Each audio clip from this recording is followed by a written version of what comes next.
All right, so today I'm going to be reviewing a portable monitor from a company called Coolhood, specifically the Coolhood GS156DM2-D. I've personally never heard of Coolhood as a brand before, but I'm not going to make any assumptions about the monitor or them as a brand at this stage. The monitor is a HDMI or USB-C connected 15.6-inch display, and I purchased this from Amazon for a very reasonable £70. That's roughly €83 or $91 for comparison. But is it actually any good? Does it function as we'd expect? How well does it perform? Does it represent good value for money? I guess the only way we're going to find the answer to these questions is to get the thing unboxed, powered up, and start testing. So let's get into it.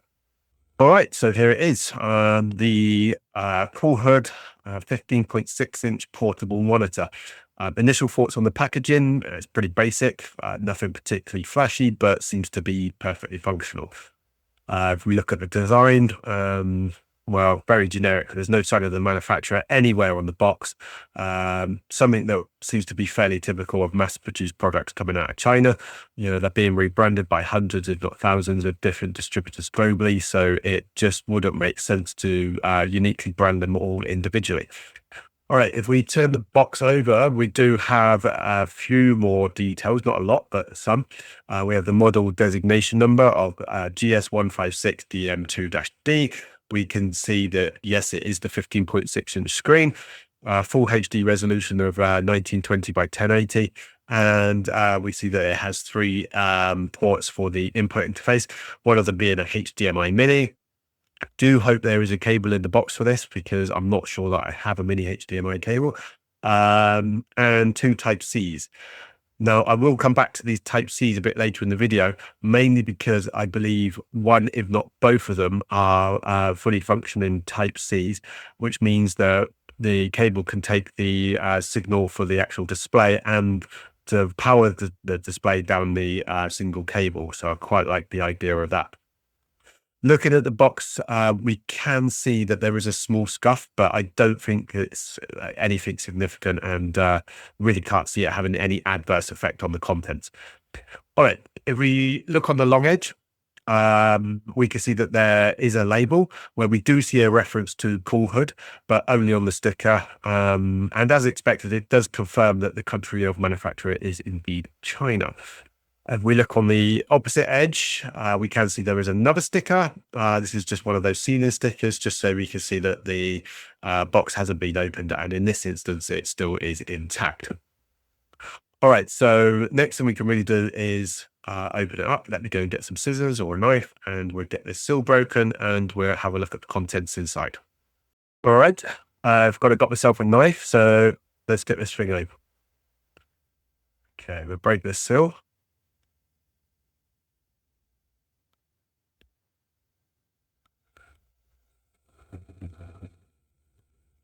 Split over.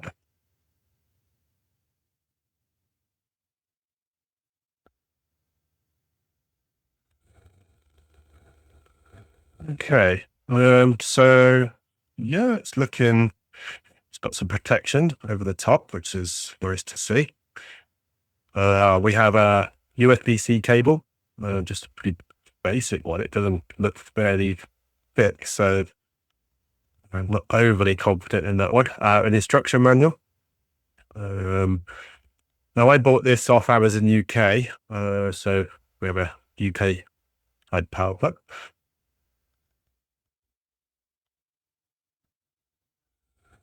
Okay, we have the actual device itself. We'll just put this to the side for the moment. So we do have a mini HDMI. Now we can see that we've got a smaller type connector here for that, and then the standard HDMI size. And we do have a more significant USB-C cable, which is what I would expect to see, especially when we're powering and transmitting data at the same time. Other than that, that is the contents of the box. So we can see it does have some level of protection there, which hopefully has done its job. Let's get this out of the way. and we'll have a look at the device. Okay, so hit this stick cover off. Yeah, I didn't actually expect this. It's actually seems pretty nice. That's magnetic, or seems to be magnetic anyway. We have a screen protector on here. Let's take that off.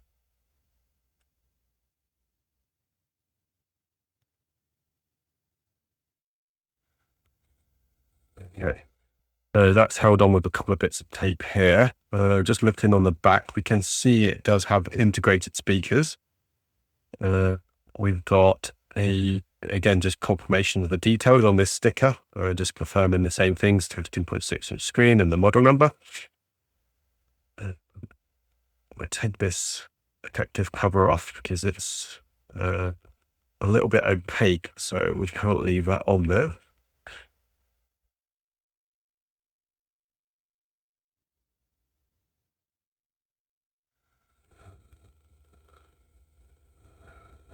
Okay, it's definitely magnetized. So that's a nice feature. I didn't realize that.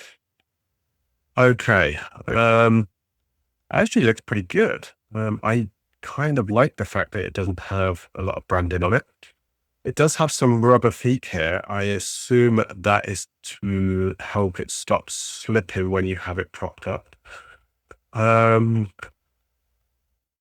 We have power button and a menu button and a headphone jack.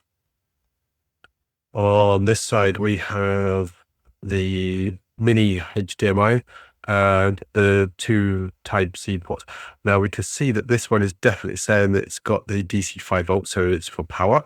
And this one's just said Type-C. So maybe this one is the fully functioning type port.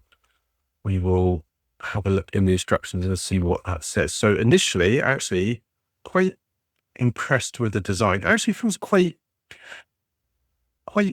well built. Actually, it's not light, it's not flimsy. It's got a little bit of weight to it, so it does make it feel a bit more substantial.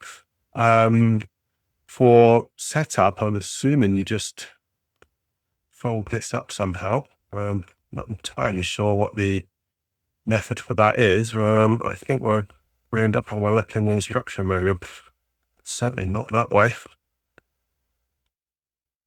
Okay, so in the manual, I can see we have a warranty card, saying they offer a 100% money back guarantee within 30 days and a 90-day replacement, 12-month warranty for any issues, professional tech support, and all to ensure a no worries service. Okay, so slightly bad translation, but it's okay. So that's good to know. As for the instructions, let's see if we can get a bit of detail out of here. Okay, hold it from the edges, fine. Type-C to Type-C cable, standard HDMI to mini HDMI, USB-A to Type-C. Now, what? Yes, it was Type-A. Okay.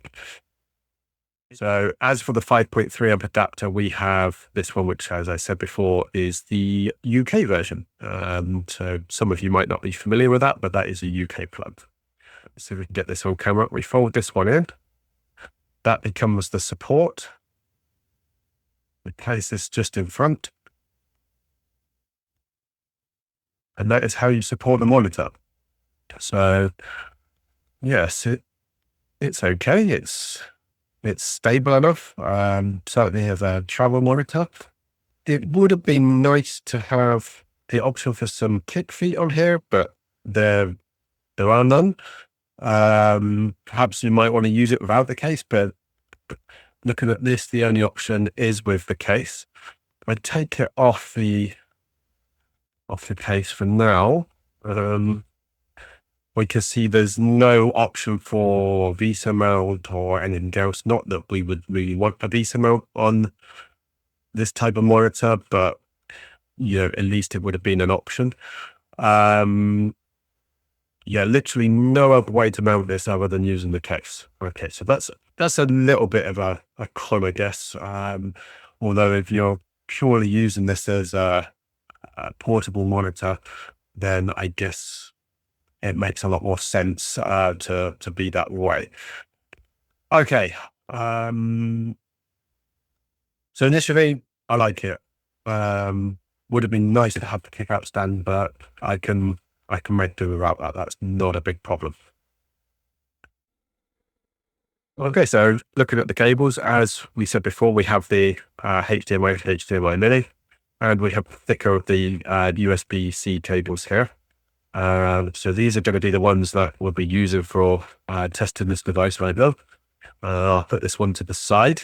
Now, we do have the power adapter. I want to see if we can get away without having to use that. In my opinion, the fewer the cables required, the neater solution and tidier it is, the less hassle it is to use, the less you have to carry around in a travel scenario, the better. So I'm going to put this to the side for now, which means hopefully we can do it all from this single cable, and we won't actually need the mini HDMI. Let's see what happens. Okay, so I've now got this connected to my PC. I'm currently using the mini HDMI to my graphics card. I've having it powered. Actually got it powered off this power pack for the moment, just because I didn't want to run all the cables down. And it's working. It's working fine. Initially, I did notice it flicker while it got connected, but I guess most monitors seem to do that anyway. Now it's connected and recognized, it seems pretty stable. I've got a video loaded from YouTube just to give you an idea of what it looks like. Now, this is actually a 4K video, but the important piece is it's at 60 frames per second. So we can test the refresh rate of the screen. It will, of course, although it's a 4K video, it will only play in normal HD because of this being a 1920 by 1080 display. But if I start this video, I've got it muted, but you can see it's actually relatively clear. It's you're only going to see it as good as the sensor on the camera, but sit in front of, it's good. It's actually better than my desktop monitor. Admittedly, my monitors are probably coming on for 4 to 5 years old now, so they're not the newest technology. This is an IPS screen. My monitors aren't, which is probably why this thing looks a bit clearer. But for a portable display, it's good.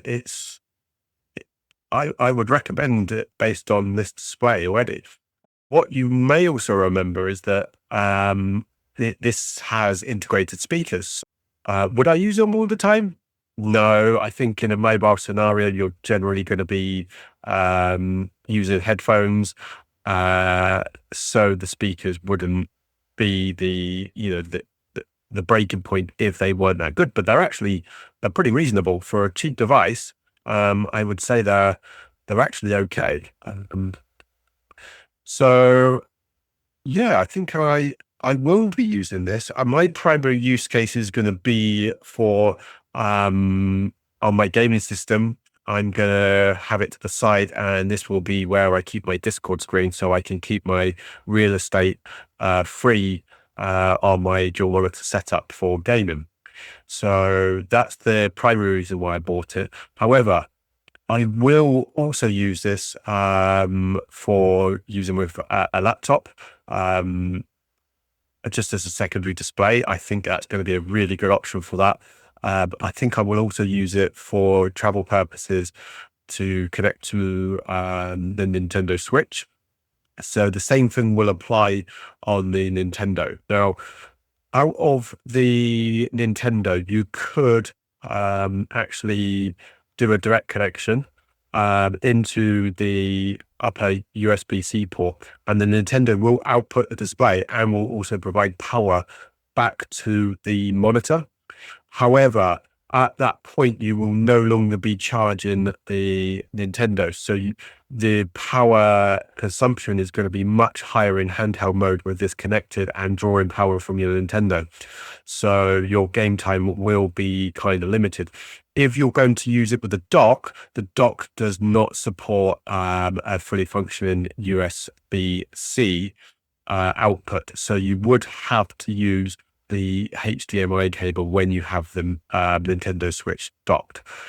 The full functioning USB-C is really only going to be beneficial to you when you have a laptop with that functionality built in. That I don't really know of any handheld devices that support that. Maybe a Steam Deck, I'm not sure. I don't have one, so I can't say for certain, but on the basis that a Steam Deck is essentially a mobile PC, chances are high that it will support the fully functioning USB-C for display output. So we're going to have a quick look at what options are available in the menu. To get to the menu, there's a little switch down here, and you can just press that in. That brings up the menu. So first one is we have some options to configure the brightness, contrast, or black level of the display. The next one is going to be what mode do we want to run in. So we're running currently eco mode is standard. And then we have some options for setting the horizontal and vertical position of the screen. In case your device that you're using to connect to this is slightly missized, you can make sure that that is scaled to fit correctly to what the screen expects. We can change the color range. We can either put some preset ones in, or we can change the RGB values to suit your own preference. The on-screen display, I did set the timeout ever so slightly higher, mainly because I found that 10 seconds before I'd sort of done anything, it was timing out and switching back off. So I just upped that to 30 seconds. Here we have for reset. We can mute the speakers permanently if we don't want to be using those. Personally, I would not use that function. I would mute from the device that I was putting in, but there probably is some use case for that. I just don't see it right now. We can change the volume of the speakers. I'm just going to leave that at 10 for this, because again, I will adjust the volume on the display, on the device that I have connected to the display. There's it timed out.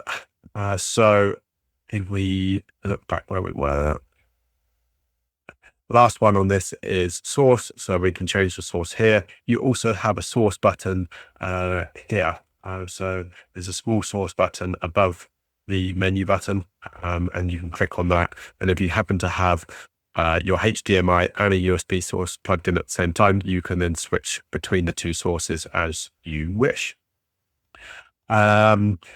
Talking about the speakers before, there is the option to use the headphone socket here. Again, you may use that. Who knows? I typically would use, for example, if I was using this mobile, I would generally have a headset connected to the laptop and or gaming device like a mobile switch directly. So I wouldn't see much need for that myself, but it may be useful for some people. It's probably pretty obvious, but this is not touchscreen. So you're gonna if you want a touchscreen device, this is not the one for you. But for most people, for a secondary display, they would not need touchscreen. And clearly, in this price range at £70, that would be a big ask to have a touch-enabled device as well. Okay, so one thing I do want to do is just look at connecting a device other than the PC. So I've got just a box standard Nintendo Switch here. Nothing special about this one. Obviously, we have a USB-C connection on the bottom of the Switch. Now, clearly this is still all plugged into my PC. It's getting power from the power supply pack and the signal from the HDMI off the PC. I'm going to use the cable that came with the monitor, and I'm going to put this into the USB-C secondary port, which is the one that can receive a video signal. From there, you can see I just had, I believe, the charging icon. No charging icon, but let's see. The good thing is the display has not come on, which generally means it's in a dock. The display does not come on when we press the power button. So if you remember before, I was saying there is a source selection button here. So I'm going to click on that. And then I'm going to use the little jog wheel and change that to the Type C.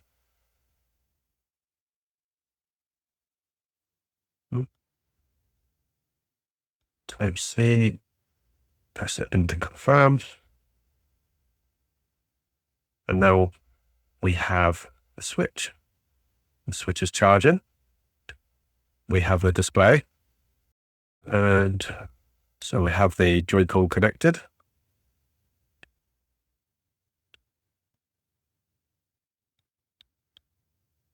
Okay. Seems good. The display is clear as before from watching the video. The speakers, the only speakers I have set up right now are the ones integrated into this display. I'm not using my desktop speakers to output the audio for this. A few moments later. Yep, I think that's pretty clear for me. Obviously, you will never get the same experience looking at it recording on a camera, but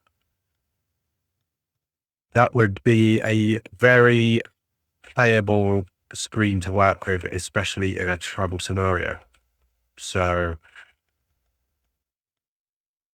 I think that would be a good option. Just show you it lying down flat, as you may get a better view.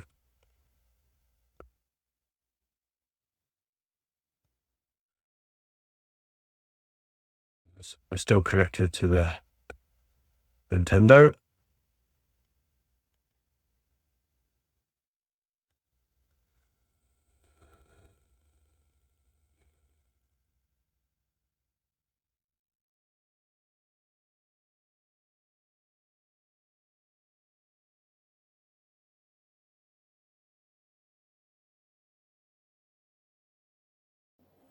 Okay, so here we have my gaming setup with the monitor in place. Now, what I'm going to actually do is do a separate sound test. Now, you might think my voice sounds slightly different.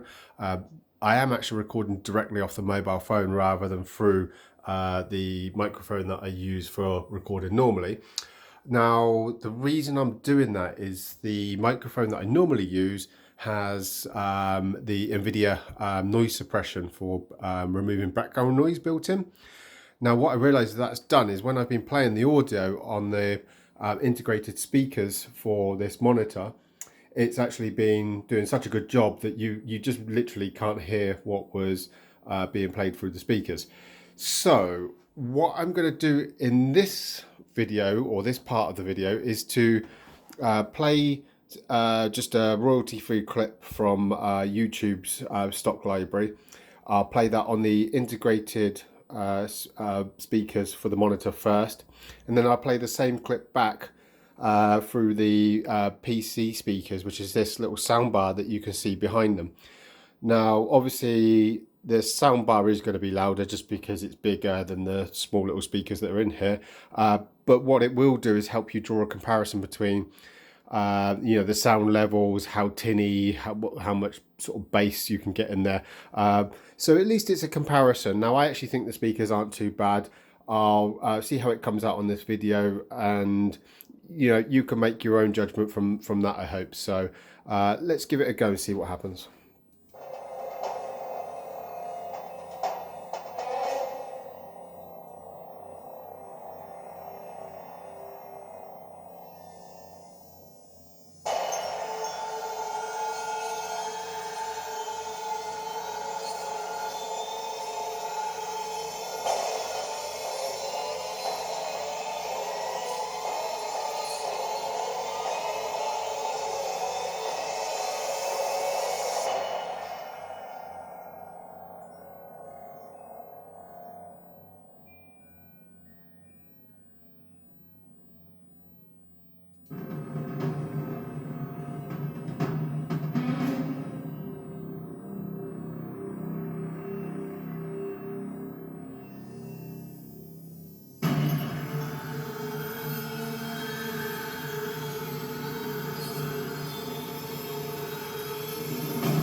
Okay, so that's been the Coolhood GS156DM2-D, otherwise known as the 15.6-inch display.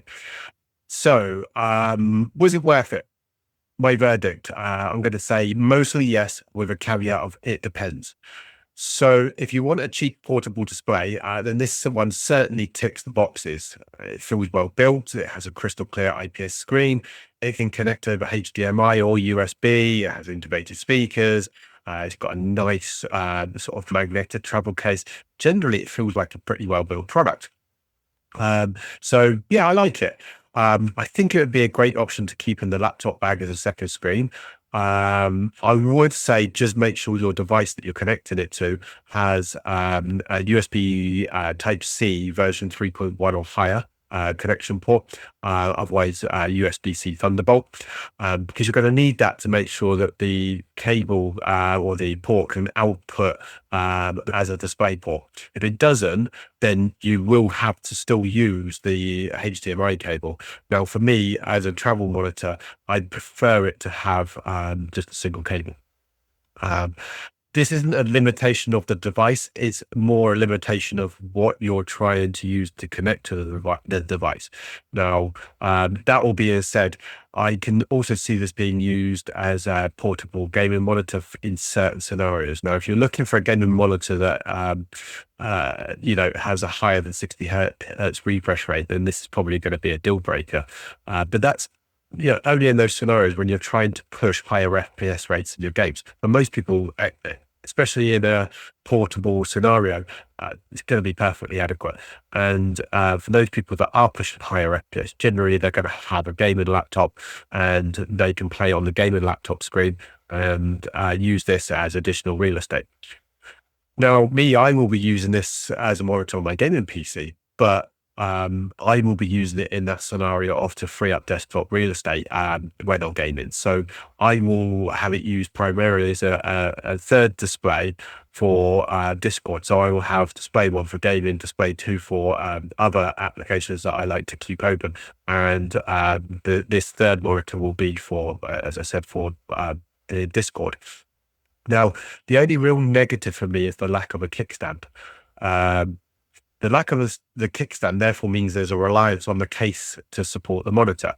Now, that's not a deal breaker for most. I just feel like it would be a nice to have option because I'm kind of limited with this right now to say I've got two positions in which I can have the viewing angle. I feel like having that kickstand, I could adjust that a bit easier. So I just feel that that would be a nicer thing to have.